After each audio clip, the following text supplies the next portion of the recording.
জাহান্নামে ফেলে দেবেন। এই জন্য শয়তানের ধোঁকা শোনার সুযোগ আমাদের নেই। সর্বসময় সর্বদা আমরা এই কথাই চিন্তা করব, শয়তান আমাদের চিরন্তন দুশমন। আল্লাহ রাব্বুল আলামিন পবিত্র কোরআনের বিভিন্ন আয়াতে বলেছেন যে শয়তান হচ্ছে তোমাদের প্রকাশ্য দুশমন। শয়তানের কথা শোনা যাবে না, দুশমনের কথায় কান দেওয়া যাবে না, আল্লাহ পাকের হুকুমে পালন করতে হবে। ঠিক কিনা বলেন? এই জন্য সর্বপ্রথম মানুষ যিনি ছিলেন তাকেও শয়তান ধোঁকা দিল। যখন আদম আলাইহিস সালাম ফল খেয়ে ফেললেন, ফল খাওয়ার সাথে সাথে জান্নাতের যে পোশাক তাকে দেওয়া হয়েছিল, আদম আলাইহিস সালামকে জান্নাতের পোশাক দেওয়া হয়েছিল, সেই পোশাক পরিধান করে তিনি জান্নাতে ভ্রমণ করছেন, বিভিন্ন ফল খাচ্ছেন, পর্যটন করছেন, অনেক এনজয় করছেন আদম আলাইহিস সালাম। ফল খাওয়ার সাথে সাথে বাদাত লাহুমা সাওআতুহুমা ওয়া তাফিকা ইয়াকসিফানি আলাইহিমা মিন ওয়ারাকিল জান্নাহ, সূরা আরাফের 22 নম্বর আয়াত। ফল খাওয়ার সাথে সাথে আল্লাহ পাকের দেওয়া জান্নাতের পোশাক আদম আলাইহিস সালাম থেকে খুলে গেল, হঠাৎ তিনি ল্যাংটা হয়ে গেলেন। চিন্তা করেন, অপরাধ কত বড় জিনিস, কত বড় জিনিস আল্লাহর হুকুম হঠাৎ করে যদি কেউ উলঙ্গ হয়ে যায় কেমন লাগবে তা? এরপর ওয়া তাফিকা ইয়াকসিফানি মিন ওয়ারাকিল জান্নাহ, জান্নাতের পাতা দিয়ে আদম আলাইহিস সালাম নিজের লজ্জাস্থান, নিজের সতরকে ঢাকা শুরু করলেন। বলেন সুবহানাল্লাহ।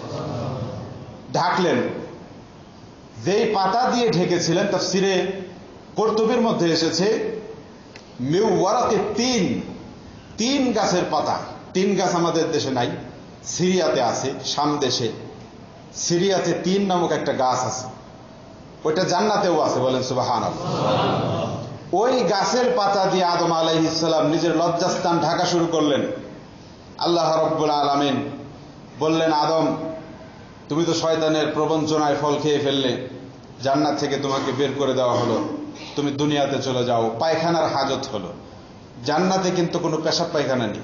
যারা জান্নাতে যাবে ভবিষ্যতে, খানা কিন্তু কম খাবে না। এক একজন জান্নাতি কমপক্ষে মিনিমাম 1.5 লক্ষ প্লেট খানা খাবে। বলেন সুবহানাল্লাহ। প্রত্যেক প্লেটের মধ্যে 70 রকমের মজা। চিৎকার দিয়ে বলেন সুবহানাল্লাহ। এত মজার খানা, এত বেশি খানা খাবে এবং খেতে খেতে 4 টেবিল সহ খেয়ে ফেলবে। ওই 4 টেবিল খাবারের চাইতে আরো বেশি মজা। বলেন সুবহানাল্লাহ। এই খাবার খাওয়ার পর জান্নাতের মধ্যে কোনো বাথরুমের ব্যবস্থা নেই। একটা ঢেকুর চিনেন তো আপনারা? ঢেকুর দেওয়ার সাথে সাথে 1.5 লক্ষ খাবার প্লেট সঙ্গে সঙ্গে হজম হয়ে যাবে। বলেন সুবহানাল্লাহ। এত মজার জান্নাত কি আমরা চাই? আল্লাহ পাক আমাদের সবাইকে এইভাবে জান্নাতে একত্রিত হওয়ার তৌফিক দান করুন। জোরে বলেন না আমিন। আদম আলাইহিস সালাম তার বাথরুমের প্রয়োজন হলো, আল্লাহ পাক বলে দিলেন দুনিয়া যাও, দুনিয়াতে চলে যাও, জান্নাতে বাথরুমের ব্যবস্থা নেই, দুনিয়াতে গিয়ে পায়খানা করো। আদম আলাইহিস সালামকে পাঠিয়ে দেওয়া হলো শ্রীলঙ্কায়, আর হযরত হাওয়া তাকে পাঠানো হলো কোথায়? জেদ্দায়। শ্রীলঙ্কায় আদম আলাইহিস সালাম যখন আসলেন, তাফসিরে কুরতুবির মধ্যে এসেছে সমস্ত মাখলুকের মধ্যে সাড়া পড়ে গেল। সর্বপ্রথম আদম আলাইহিস সালামকে ইস্তিকবাল, স্বাগতম জানানোর জন্য গিয়েছিল হরিণ। কে গিয়েছিল? হরিণ। হরিণ গিয়ে দেখলো আদম আলাইহিস সালাম, হরিণ সম্বর্ধনা জানানোর জন্য গেল। আদম আলাইহিস সালাম বুঝতে পারলেন, তিনি হরিণের জন্য মেহমানদারি করলেন। কারণ মেহমান আসলে তাকে কি করতে হয়? মেহমানদারি করতে হয়। এটা সুন্নাত। আল্লাহ রাসূল বলেছেন, মান কানা ইউমিনু বিল্লাহি ওয়াল ইয়াউমিল আখির ফালইউকরিম যায়ফাহু, যে আল্লাহকে বিশ্বাস করে, পরকালকে বিশ্বাস করে, সে যেন তার মেহমানকে সম্মান করে। বলেন সুবহানাল্লাহ। তো আদম আলাইহিস সালাম মেহমানদারি কি দিয়ে করবেন? ওই জান্নাতের 3 গাছের পাতা যেটা দিয়ে তিনি লজ্জাস্থান ঢেকেছিলেন, সেটা দিয়ে মেহমানদারি করলেন, হরিণকে খাওয়ালেন। যে সমস্ত হরিণরা জান্নাতের 3 গাছের সেই পাতা খেয়েছিল, প্রত্যেকটা হরিণের নাভির মধ্যে একটা সুগন্ধি হয়ে গেল। বলেন সুবহানাল্লাহ।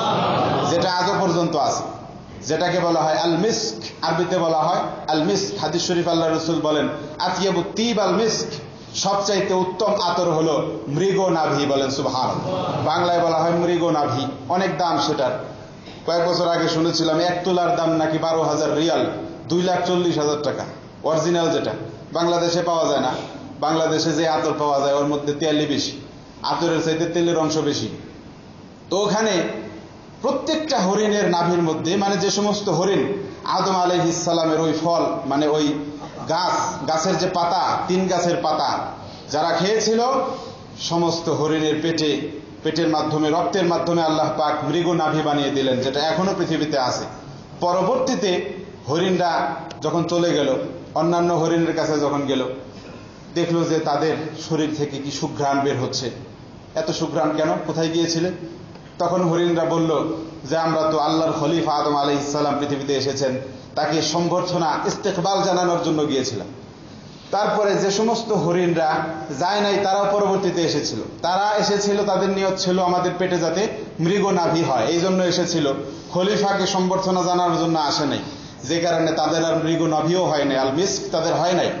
হয়েছিল কাদের? যারা প্রথম এসেছিল, যাদের নিয়ত ভালো ছিল যে আল্লাহর খলিফা দুনিয়াতে এসেছে, আমরা তাকে সম্মান জানানোর জন্য যাই। এই জন্য নিয়তের অনেক দাম। কি বলেন? নিয়ত গুণে বরকত। একটা কথা আছে না, হাদিস শরীফ আল্লাহ রাসূল বলেন, ইন্নামাল আমালু বিন্নিয়াত, প্রত্যেকটা কাজের সওয়াব দেওয়া হয় তার নিয়তের উপর ভিত্তি করে। বলেন সুবহানাল্লাহ। যাই হোক, আদম আলাইহিস সালাম 350 বছর কান্নাকাটি করার পর তিনি আল্লাহ পাকের কাছে দোয়া করলেন, রব্বানা যালামনা আনফুসানা ওয়া ইল্লাম তাগফির লানা ওয়া তারহামনা লানাকুনান্না মিনাল খাসিরিন। হে আল্লাহ, আমি তো জুলুম করেছি, আপনার হুকুম মানতে পারিনি, শয়তানের ধোকায় পড়ে, আল্লাহ আপনি আমাকে ক্ষমা করে দিন। আদম আলাইহিস সালাম 350 বছর পর ক্ষমা পেলেন। যেই মাসে ক্ষমা পেয়েছেন, যেই মাসে আল্লাহ পাক হযরত আদমকে ক্ষমা করে দিয়েছিলেন, ওই মাসটা ছিল মুহররম মাস। বলেন সুবহানাল্লাহ। এত বড় ঘটনা আমি এই জন্যই বললাম। আল্লাহ রাব্বুল আলামিন বলেন, ওয়া তাকাব্বালাল্লাহু তাওবাতা আদম ফি হাযা শাহর, এই মুহররম মাসে আল্লাহ রাব্বুল আলামিন আদম আলাইহিস সালামের তওবা কবুল করে নিয়েছেন। বলেন সুবহানাল্লাহ। এরপরে আরো অনেক ঘটনা। হযরত নূহ আলাইহিস সালাতু ওয়াস সালাম, ওয়া আনজাল্লাহু নূহ আলাইহিস সালাম মা'আস সাফিনাতি, এবং নূহ আলাইহিস সালামের যুগে আপনারা জানেন প্লাবন হয়েছিল। 950 বছর নূহ আলাইহিস সালাম নিজের জাতিকে দাওয়াত দিয়েছেন, আল্লাহ পাকের পথে, জান্নাতের পথ দেখিয়েছেন। কেউ মুসলমান হয় নাই, মাত্র 80 থেকে 82 জন মানুষ মুসলমান হয়েছে, আর সবাই কাফের ছিল। 950 বছর দিনের দাওয়াত দিয়েছেন নূহ আলাইহিস সালাম। এরপরে প্লাবন হলো। প্লাবন হওয়ার পর সেই নৌকা, প্লাবন একেবারে যখন শেষ হয়ে গেল, সেই দিনটা ছিল, সেই মাসটা ছিল মুহররম মাস। বলে সুবহানাল্লাহ। নূহ আলাইহিস সালামকে আল্লাহ রাব্বুল আলামিন দুনিয়াতে পাঠিয়েছিলেন। নূহ আলাইহিস সালাম 950 বছর এই দিনের দাওয়াত দিয়েছেন। এটা সূরা আনকাবুতের 14 নম্বর আয়াত। আল্লাহ রাব্বুল আলামিন বলেন, ওয়ালাকাদ আরসালনা নূহান ইলা কওমিহি ফালাবিসা ফীহিম আলফা সানাতিন ইল্লা 50 আমান ফাআখাযাহুমুত তুফানু বিযুলমিহিম ফাআখাযাহুমুত তুফানু ওয়া হুম যালিমুন। আল্লাহ রাব্বুল আলামিন বলেন, নূহ আলাইহিস সালামকে আমি আল্লাহ পাক 950 বছর দিনের দাওয়াত দিয়েছিল নূহ আলাইহিস সালাম। এটা কোরআনের আয়াতেই আসে, সূরা আনকাবুতের 14 নম্বর আয়াত। এবং মাত্র 80 থেকে 82 জন মানুষ যখন মুসলমান হলো, আল্লাহ পাকের পক্ষ থেকে হযরত নূহকে জানিয়ে দেওয়া হলো, হে আল্লাহর পয়গম্বর নূহ, যারা এই দুনিয়াতে আছে এরা কেউ মুসলমান হবে না। কেউ কি হবে না? মুসলমান হবে না। এই 80 থেকে 82 জন মুসলমান হয়েছে, আর কেউ হবে না। তখন নূহ আলাইহিস সালাম আল্লাহ পাকের কাছে বললেন, আল্লাহ, যেহেতু এরা মুসলমান হবে না, সুতরাং এদের বাচ্চা কাচ্চা যারা হবে, এদের ঔরসে যারা জন্মগ্রহণ করবে, এরাও তো কাফের হয়ে যাবে। যেহেতু এরা কাফের, সুতরাং তাদের সন্তানরাও পিতার অনুসরণে, মাতার অনুসরণে কি হবে? কাফের হবে। সুতরাং কিয়ামত পর্যন্ত সব যদি কাফেরই আসে, তাহলে আপনার বান্দা কারা হবে? আপনি এদেরকে ধ্বংস করে দেন। আল্লাহ রাব্বুল আলামিন কোরআনের আয়াতে সেটা বলে দিয়েছেন। নূহ আলাইহিস সালাম বললেন, ওয়াকালা নূহুর রাব্বি লা তাযার আলাল আরদি মিনাল কাফিরিনা দাইয়ারা ইন্নাকা ইন তাযারহুম ইউদিল্লু ইবাদাকা ওয়া লা ইয়ালিদু ইল্লা ফাজিরান কাফফারা। আল্লাহর পয়গম্বর নূহ আলাইহিস সালাম তিনি বললেন, হে আল্লাহ, যেহেতু তারা কাফের, তারা ইসলাম ধর্ম গ্রহণ করবে না, ইমানদার হবে না, তাদের সন্তানদেরকেও তারা বেঈমান বানাবে, পাপিষ্ঠ বানাবে, কাফের বানাবে। সুতরাং তাদেরকে দুনিয়াতে রাখার কোনো প্রয়োজনীয়তা নেই। তাদেরকে ধ্বংস করে দিন। আল্লাহ রাব্বুল আলামিন নূহ আলাইহিস সালামের দোয়া কবুল করলেন, বলেন সুবহানাল্লাহ। নূহ আলাইহিস সালামের দোয়া কবুল করলেন। এবং নূহ আলাইহিস সালাম যে, তার নাম কিন্তু আব্দুল গফফার। হযরত নূহ আলাইহিস সালামের আসল নাম কি? আব্দুল গফফার। নূহ তাকে বলা হয় কেন? এই বেঈমান কাফেররা, তার জাতি যেহেতু ইসলাম ধর্ম গ্রহণ করে নাই, সত্যকে অস্বীকার করেছিল, এই জন্য নূহ আলাইহিস সালাম শুধু কান্নাকাটি করতেন, আল্লাহ এদেরকে আপনি হেদায়েত দান করেন। বেশি কান্নাকাটি করার কারণে তার নাম হয়ে গেছে নূহ। নূহ শব্দের অর্থই কান্নাকাটি করা, বলেন সুবহানাল্লাহ। তার নামই হয়ে গেছে নূহ। এরপর নূহ আলাইহিস সালাম কিন্তু বসে থাকেন নাই, তিনি দাওয়াত দিয়েছেন দিন রাত। কোরআনের আয়াতে এসেছে, সূরা নূহ এর 5 নম্বর আয়াত, ওয়াকালা নূহু ক্বালা নূহুর রাব্বি ইন্নী দাআউতু কওমি লাইলা ওয়া নাহারা। ক্বালা রাব্বি ইন্নী দাআউতু লাইলা ওয়া নাহারা কওমি লাইলা ওয়া নাহারা। হে আল্লাহ, আমি দিন রাত 24 ঘন্টা আমার জাতিকে আমি দাওয়াত দিচ্ছি, আপনার ধর্ম পালন করার জন্য আমি তাদেরকে রিকোয়েস্ট করছি, কিন্তু তারা মানছে না। তারা কি করছে? জাআলু আসাবিআহুম ফি আযানিহিম ওয়াস্তাগশাউ সিয়াবাহুম। যখন নূহ আলাইহিস সালাম দাওয়াত দিতেন, তো তার জাতি কানের মধ্যে আঙ্গুল ঢুকিয়ে রাখতো যাতে কথা না শোনা যায়, বলেন নাউযুবিল্লাহ। এবং চাদর দিয়ে ঢেকে রাখতো, চাদর দিয়ে মুখকে ঢেকে রাখতো, কানের মধ্যে আঙ্গুল দিয়ে রাখতো, যাতে আল্লাহর নবী হযরত নূহ আলাইহিস সালামের কথা তাদের কানে না পৌঁছে।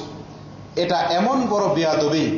তখন আল্লাহ রাব্বুল আলামিন সিদ্ধান্ত নিলেন যে এই জাতিকে আর দুনিয়াতে রাখা যাবে না। আল্লাহ রাব্বুল আলামিন হযরত নূহ আলাইহিস সালামকে বললেন, আপনি একটা কিস্তি বানান। কিস্তি, কত বড় কিস্তি? এটা লম্বা ছিল 1200 হাত, বলেন সুবহানাল্লাহ। আর চওড়া ছিল 600 হাত, উচ্চতা ছিল 30 হাত, 3 তলা বিশিষ্ট একটি বিশাল জাহাজ। প্রত্যেকটা দরজা ছিল 10 হাত 10 হাত করে। উচ্চতা 10 হাত, লম্বা হচ্ছে 1200 হাত, চওড়া 600 হাত। উপরে ছিল পাখি, মাঝখানে ছিল মানুষ, আর নিচে ছিল পশু পাখি, প্রাণী, চতুষ্পদ জানোয়ার। এই বিশাল নৌকা আল্লাহ রাব্বুল আলামিনের নির্দেশেই হযরত নূহ আলাইহিস সালাম বানালেন। বাকি কথা আগামী সপ্তাহে হবে। আল্লাহ পাক এই কথাগুলোর উপর আমাকে এবং আপনাদের সকলকে আমল করার তৌফিক দান করুন। ওয়া আখিরু দাওয়ানা আলহামদুলিল্লাহি রাব্বিল আলামিন। সুন্নাত বাকি থাকলে আদায় করে নেই।